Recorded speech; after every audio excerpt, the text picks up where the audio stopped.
अब हम एजेस का फिफ्थ मॉडल डिस्कस करते हैं जो कि एजेस और रेशियो पर ही बेस्ड है।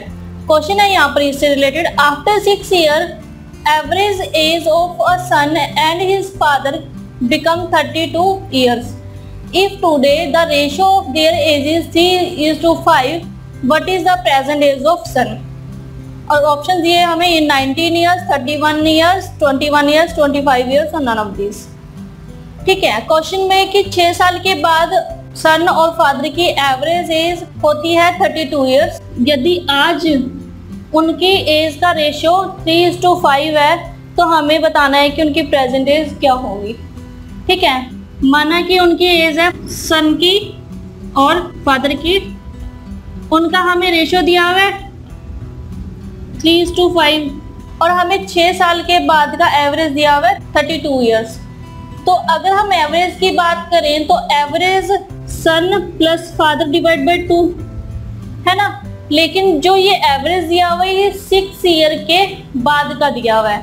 तो अगर हम प्रेजेंट एवरेज की बात करें तो प्रेजेंट एवरेज होगा 32 - 6, क्योंकि जो ये एवरेज दिया हुआ है ये 6 ईयर के बाद का है, लेकिन हमें प्रेजेंट ईयर का एवरेज फाइंड आउट करना होगा। तो प्रेजेंट ईयर का एवरेज आएगा सन प्लस फादर बाय 2 = 32 - 6। हमने -6 इसलिए किया क्योंकि हमें प्रेजेंट ईयर का एवरेज फाइंड आउट करना है। तो ये आएगा S + F = 32 - 6 28 × 2, यानी कि S + F = 56।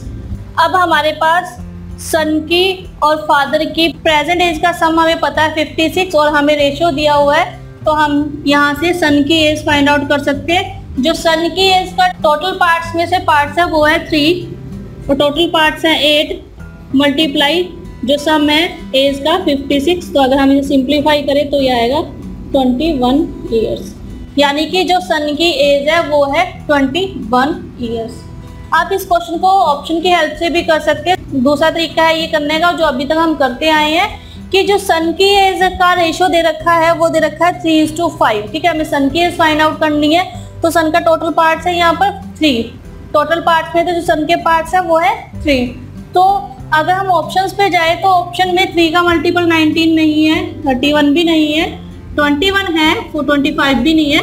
ठीक है, 21 है तो 21 यहाँ पर राइट ऑप्शन है। तो इस तरह से आप बड़े ही इजी तरीके से इन क्वेश्चन को सॉल्व कर सकते हैं। तो ये था एजेस, इस पर अच्छे से प्रैक्टिस कीजिए। मिलते हैं अगले सेशन में। Thank you.